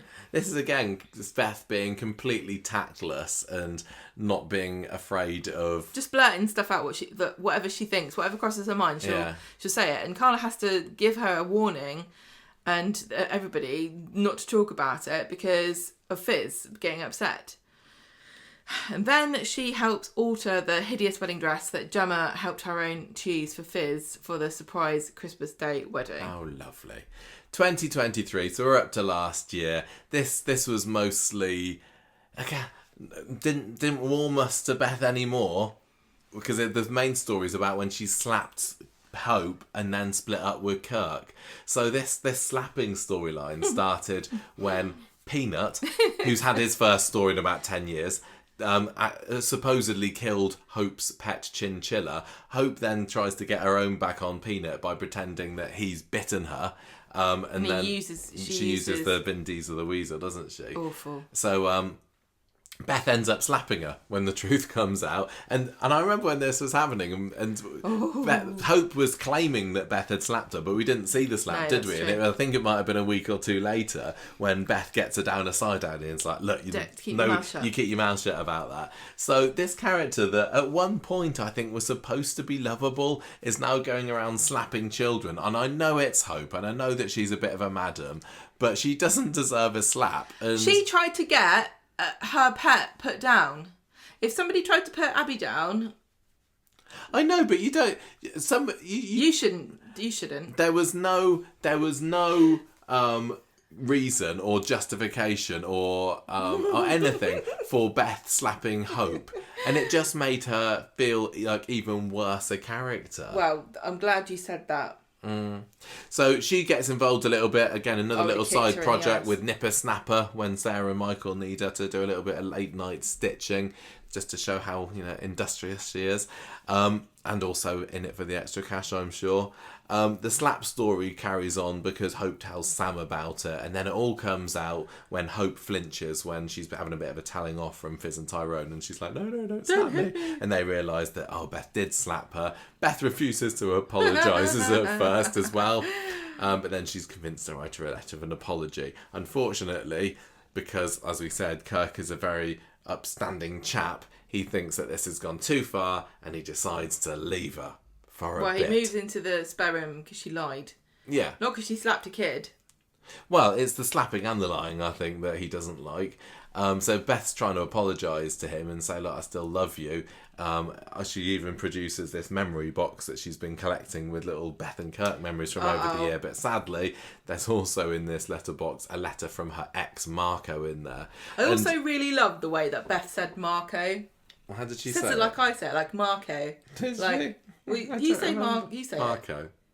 I think there's only one way of saying Marco. But doesn't it sound posh? I don't know. Does it? Marco. So this Marco story, this was a difficult one for me to watch because I think that Marco and Beth actually did have some quite nice on-screen chemistry. Because Marco coincidentally turns up in Weatherfield after then. He's come back for a school reunion because apparently one school reunion 10 years ago wasn't enough for this lot. And they end up spending a bit of time together. He starts to make the move on her, but she rebuffs him. It's like, no, I can't. I got my Kirky. But then he doesn't relent. So she's like, well, okay, then let's have a secret date together. I enjoyed this. This was when she went to the Bistro. Do you remember? No, it was Chariot Square Hotel, and Jackson and Miley were having a secret date there as well. And they both kind of were a bit. They had to keep each other's secrets for a bit. But as much as I am often against affair storylines, that was quite juicy. And like I said, Beth and Marco did seem to have quite an exciting relationship there, and I think by this point it had grown a bit stale between her and Kirk. Well, her and Kirk were just in a cycle of sulking at each other. Well, the whole thing about Beth spotting Faye and Jackson in the hotel all comes out when Craig has his hooray I'm in CID now for a bit secondment party. So that causes a load of drama. Beth just goes around making people unhappy, I think, by purposefully saying things or revealing things that should stay quiet. She also reports Gemma to the social services when Bertie's hospitalised when he downed some of her antidepressants. That was mean. Yeah, and she's also kind of then tangentially involved in a couple of other stories towards the end of the year, including being moany at the cafe, which excellent customer service person Lauren is able to deal with, which is what gets her the job there.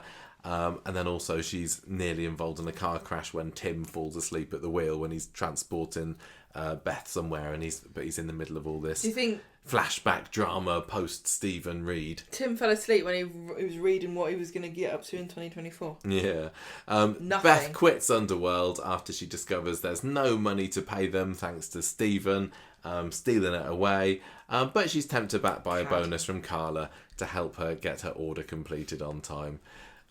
So this was around this time that the rumours started that Lisa George was leaving the show. Yeah. So she did some interviews in September 2023, and this is when her contract was renewed last.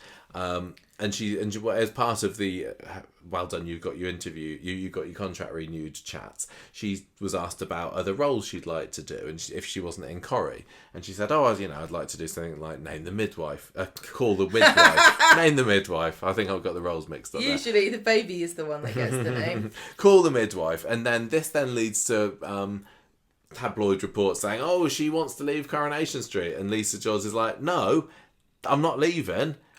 And besides, Beth would never leave Kirk. So this was just a year ago. She was saying Beth would never leave Kirk, and she's not the one that's decided that Beth has left Kirk now. But it does make me wonder what Lisa George thinks about the fact that they have split up. December though. And this was last December. It was in the week between Christmas and New Year that these rumours of Lisa George leaving exploded once again. All these rumours. Who are these rumour people? So in The Sun, a source spoke to them saying, well, Lisa George is leaving in the new year. There's obviously no word from ITV about this, but these sources are adamant that saying like Lisa's been in Corrie for a long time. She's had some great storylines. She's become a fan favourite with our comedy scenes.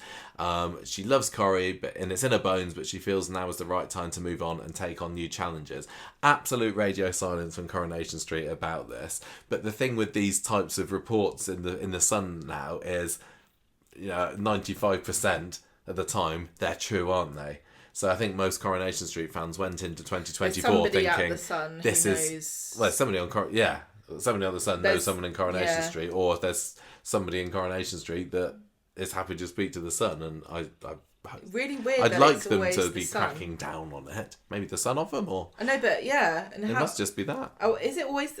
It's pretty much always the Sun that these stories come out in. But so we were like, it sounds like Lisa George is leaving. But then that she put something up on her Instagram, just not long after that, saying, "I've just renewed my contract again," and the fans were like, so she is she not? But clearly that must have just been to take her 6 months or whatever to the end of her storyline contract. Oh, this is so difficult too.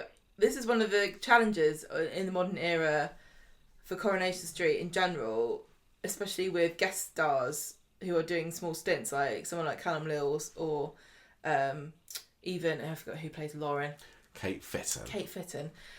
Because they are actors who have to get jobs, and when they leave Coronation Street, quite often they'll be looking for business and getting headshots and things.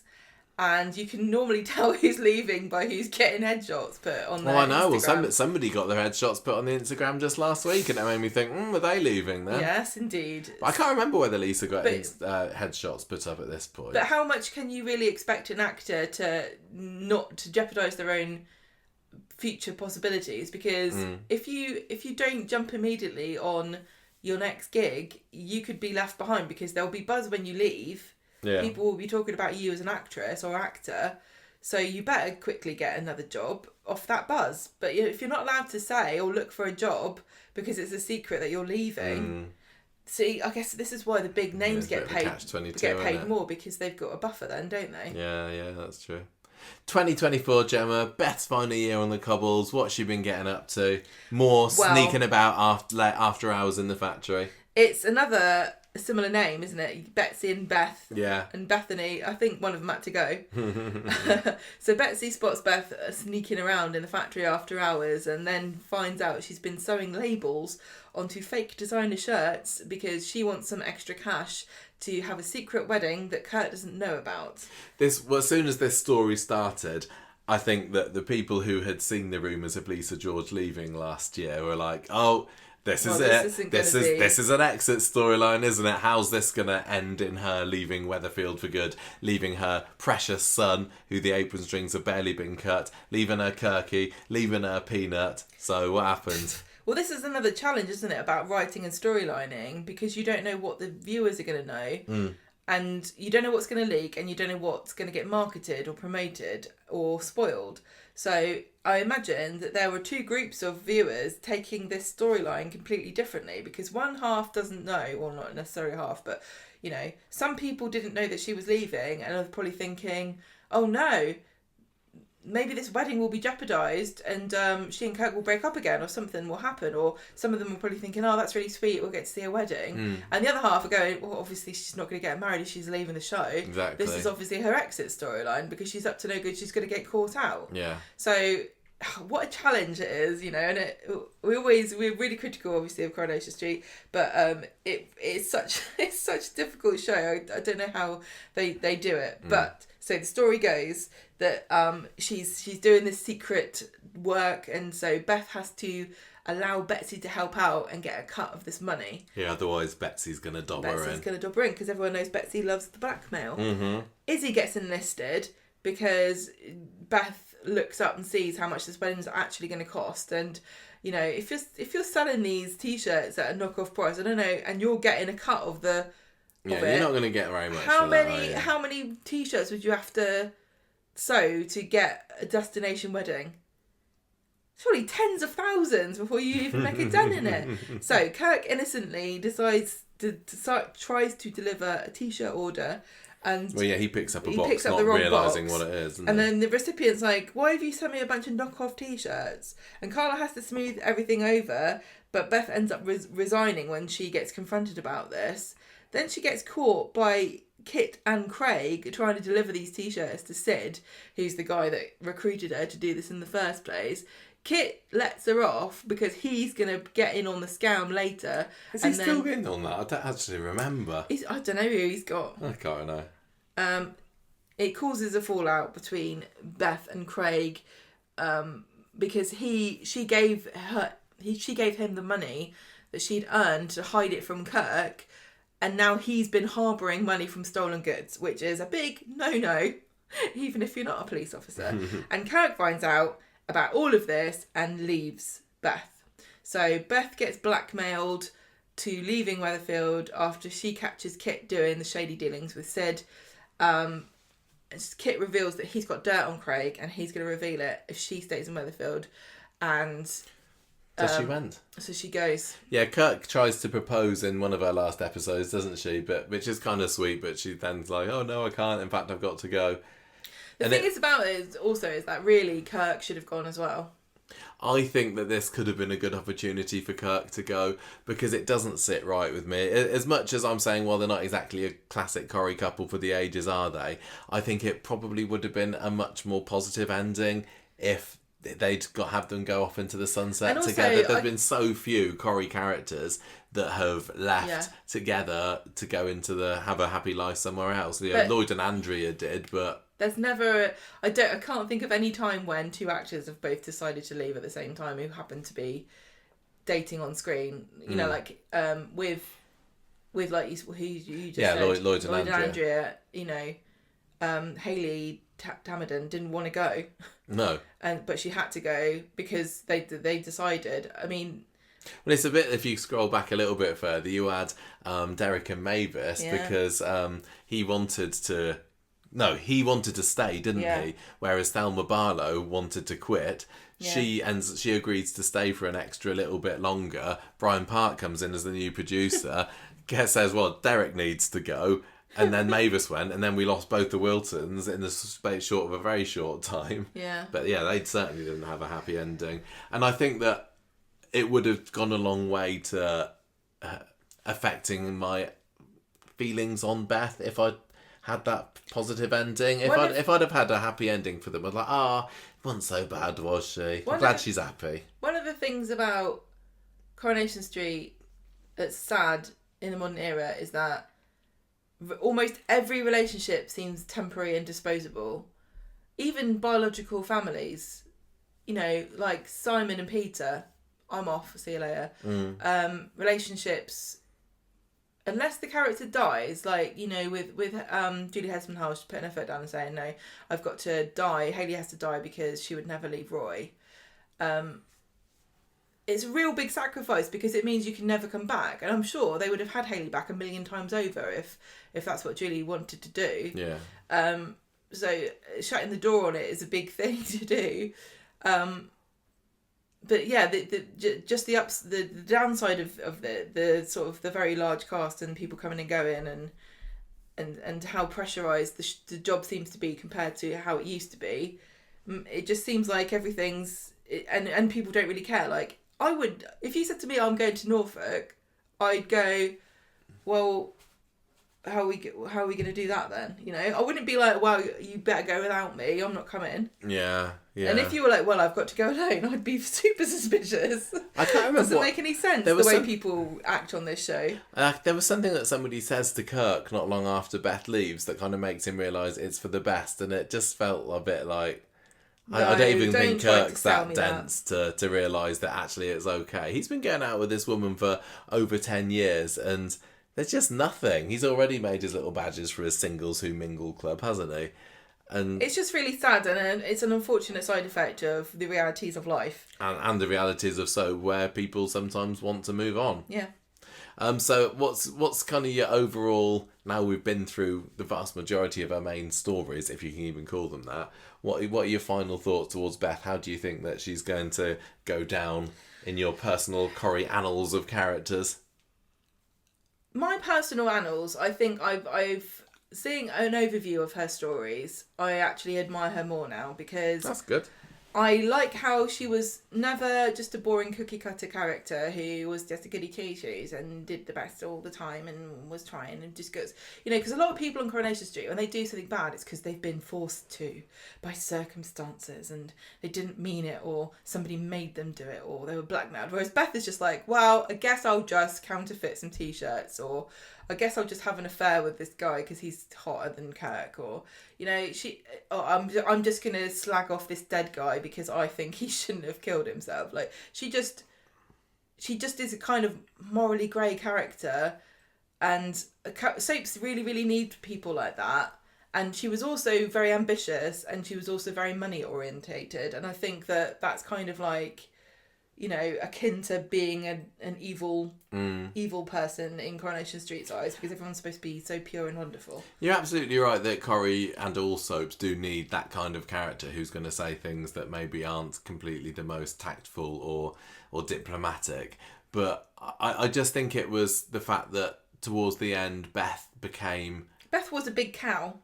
Yeah, I mean, it's not. But she was also quite say. kind of whiny in it, wasn't she? And I can imagine her just kind of being. They made her too much of a child. I could picture her like in a primary school classroom and being like, Yeah. "Oh, that's But not she's just a fair. bit immature. I want this." She was very kind of throw the toys out of the pram when she didn't like something, didn't she? You're just kind of making her seem more like me, and therefore I like her more. But there's been lots of more likeable gossips in the past, like Percy Sugden and What? Well, he liked to keep abreast of the news, didn't he? Yeah, but he Norris wasn't then. likeable. No, these people definitely had their critics. They did, And you weren't but, you were supposed to like watching them, but you weren't supposed to necessarily like them. right.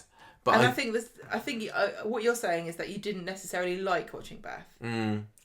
At times I didn't like watching her, but I will kind of still stick with, I really appreciated how her bond with Craig, and that didn't change. I know that they had the odd fallout here and there, but on the whole she was one of Corrie's better, more loving mums. She did add a spot of colour to the street. I appreciated her get up and her drive and her ambition, but I just admire her for being a cow, and I don't think everyone's always gonna be. It's not fun to watch a bunch of saints go around getting tricked into doing evil deeds. yeah, I just think that in some ways she was shortchanged a bit by the showrunners, A, by not giving her the big stories, and B, by not necessarily giving her enough nice scenes to balance out the nasty ones. Now, she has, been likened very often to Scylla, and we've done it ourselves because just earlier on we were saying this, weren't we? there's definitely a category of Coronation Street characters that she belongs to, and she and Scylla are in the same group. Well, Scylla was more like outrageously awful, and Beth was like, she didn't quite get to that outrageous stage. Well, they're similar in that they both speak their minds, and they were they didn't necessarily make friends with what they had to say, and they also often thought the worst of people. Now, Lisa George is very right in saying that she doesn't really want her Beth to be like Scylla because they are very different. Yeah, I found a quote from And she's 2012 where she says, I admit I do look a bit like her. I've been compared to her in the past, to Wendy Peters, I guess. But I don't when think... I've done other things like Panto. Yeah, but I don't think that Beth is as callous as Scylla was. That's right. Scylla didn't care for her kids, but Beth is really soft. She comes across as gobby and harsh, but she's a very different character to Scylla.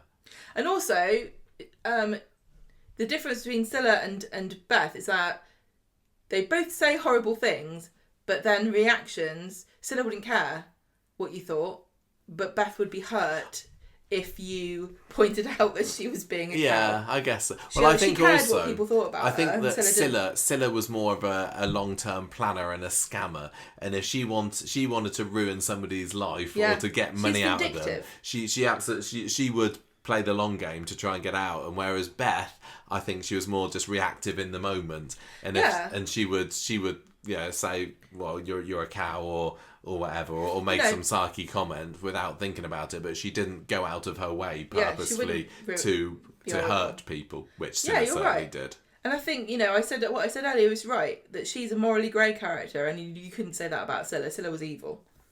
Yeah, I think so. But equally, there were a lot of times when I was like, really enjoyed watching Scylla. I think there's more scenes where I enjoy watching Scylla than enjoy watching Beth, just because how outrageously campy and bad and often un-PC her character was, which you can't say about Beth.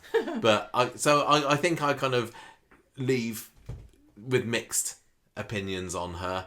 I'm gonna kind of be honest and say that I don't think that I'm going to be thinking too much about her. I'm not going to be missing her because she didn't have the big story. She had some links to a few characters on the show, but I'm not going to be pining after her or saying, "Oh, when's Beth coming back?" I think she had enough time. And to be honest, after 12 years and she's gone after that, there are certainly other characters on the show that could do with saying we've had their time. So good on her for going. I mean, where I'll miss her is in the scenes that are only just coming back, which are the factory scenes, when you have a bunch of the, people at the sewing, and it's only just started to happen. But those scenes where everyone's having a chat and everyone's got their place, and this is kind of the genius thing about the factory, which is similar to the Rovers, where somehow they collect a group of characters that work really well together, because they balance off of each other. Because you've got Sally being the teacher's pet, you've got Fizz, who's just like the everyday girl, whatever you want to call her, and then you've got Sean, who's like a bit of a saucy gossip, and then you've got Beth, who's like just bitching about everyone and being a cowbag and having to be put in her place by other people. Yeah, and that group works really well together, which is why it's such a sort of sore spot. I still don't think they stand up to some of the great Corrie factory lots of the past, but I think we used to see more factory scenes then, so we got to see them build up those relationships more. And it's the same with the Rovers bar staff, Yeah, absolutely. We want more of that, and we want less of all this nonsense about drugs money and yeah, totally. So there we go, that's Beth. I wish that I could be more positive, but I do wish Lisa the very best of luck, because I think that she is a really cracking actress. I think she's fantastic. I think just that the character lost her way a little bit at the end. Yeah. And she's just a little bit on the too unlikable side, but we will see what the future brings. And that is it for our second and probably final character profile of Beth Sutherland. I would like to be proved wrong and her come back. I still think that she could come back at some point. I don't see why not. I think she's been she's done a really good job with what she's been given. It really feels like doors are left open kind of exit, doesn't it? So we'll just have to wait and see. Guys, tell us what you think of Beth. Send us your feedback, send us your emails, comment on this post or on the YouTube video, wherever you're listening to this. Did you enjoy Beth? Did you kind of share sort of similar opinions to us? Or, was she one of your favourite characters, or could you not stand her at all? Anything you want to let us know about Beth, send us some messages. We can always read them out on the podcast. But for now, we're going to stop. So, thank you for listening, everybody. Goodbye. Thank you, Beth. Thank you, Lisa. See you again Bye. at some point. Bye.